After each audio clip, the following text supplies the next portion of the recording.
కోల్కతా నిర్భయ, ఢిల్లీ నిర్భయ తర్వాత మళ్లీ దేశవ్యాప్తంగా అలాంటి ప్రకంపనలు రేపుతోంది Kolkata medico rape and murder case. ఇప్పటికే విచారణ పోలీసుల చేతి నుంచి సిబిఐకు చేరుకుంది. ఇన్వెస్టిగేషన్ కొనసాగుతోంది. ప్రైమ్ సస్పెక్ట్ ఇప్పటికే అరెస్ట్ అయ్యాడు. బట్ కొన్ని క్వశ్చన్స్కి మాత్రం ఆన్సర్ దొరకడం లేదు. ఈలోపే అనేక మలుపులు తిరుగుతోంది ఈ కేసు. దీనికి ఇప్పుడు రాజకీయం కూడా తోడైంది. కోల్కతాలోని ఆర్జికర్ మెడికల్ కాలేజీలో జరిగిన దారుణానికి కారణం ఒక్కరేనా లేక చాలామంది ఉన్నారా? ఈ కేసులో అసలు రియాలిటీని దాచాలనుకుంటున్నారా? ఇప్పటికే అరెస్ట్ అయిన సంజయ్ రాయ్తో పాటు మనుషుల రూపంలో ఉన్న మానవ మృగాలి దారుణంలో పాల్గొన్నారా? వీరిని రక్షించేందుకు లోకల్గా ఉన్న అధికారులు, ప్రజాప్రతినిధులు సపోర్ట్ చేస్తున్నారా? అందుకే సిబిఐ ఫోరెన్సిక్ టీం అక్కడికి చేరుకునేలోపు సాక్ష్యాలను తొలగించాలనుకున్నారా? ఎందుకు ఇన్ని ప్రశ్నలు వస్తున్నాయంటే వరుసగా జరుగుతున్న ఘటనలు చూస్తుంటే ఇదే అనుమానం వస్తోంది.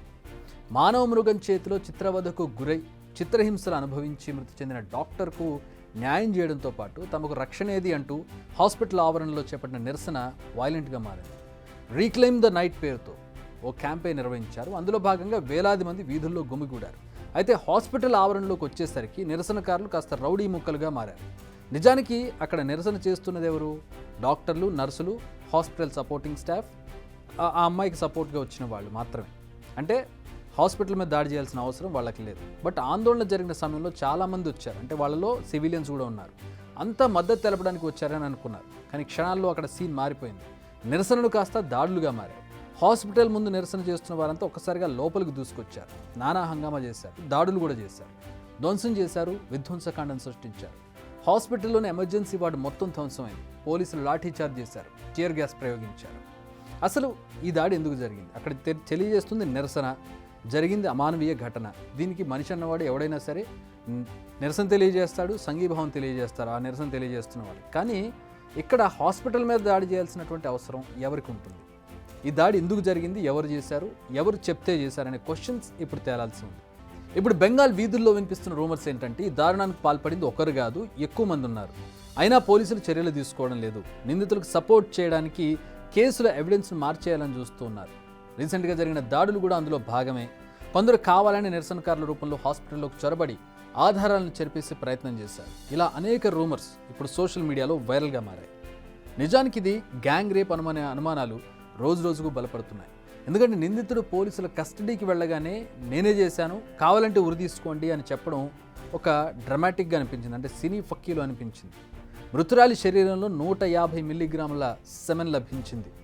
వీటన్నిటికంటే ముఖ్యమైనది కోల్కతా పోలీస్ కమిషనర్ ఓ సెన్సేషనల్ స్టేట్మెంట్ ఇచ్చారు. తాము ఎప్పుడూ నిందితుడు ఒక్కడని చెప్పలేదు, సైంటిఫిక్ ఎవిడెన్స్ కలెక్ట్ చేయడంలో బిజీగా ఉన్నామని చెప్పారు. సో ప్రస్తుతం రూమర్స్గా వైరల్ అవుతున్నవి కొన్ని నిజమయ్యే ఛాన్స్ కూడా ఉంది. అంటే ఒకరికంటే ఎక్కువ మంది మానవ మృగాలు ఈ ఘటనలో పాల్గొన్నారు. ఇప్పటి వరకు జరిగిన ఇన్వెస్టిగేషన్లో తేలిన విషయాలు ఏంటంటే డాక్టర్పై జరిగిన దారుణంలో సంజయ్ ఇన్వాల్వ్మెంట్ ఉంది. తన గోర్లలో దొరికిన స్కిన్ డిఎన్ఏ సంజయ్ డిఎన్ఏతో మ్యాచ్ అయింది. సంజయ్ బాడీపై చాలా గాయాలున్నాయి. అంటే డాక్టర్ కూడా చాలా తీవ్రంగానే పోరాడింది.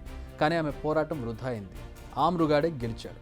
సీన్లోకి సిబిఐ ఎంట్రీ ఇచ్చింది కాబట్టి దీని వెనుకున్న అసలు కథ వెలుగులోకి వచ్చే అవకాశం ఉంది. ఇక ఈ ఘటన ప్రస్తుతం రాజకీయ రంగు పులుముకుంది.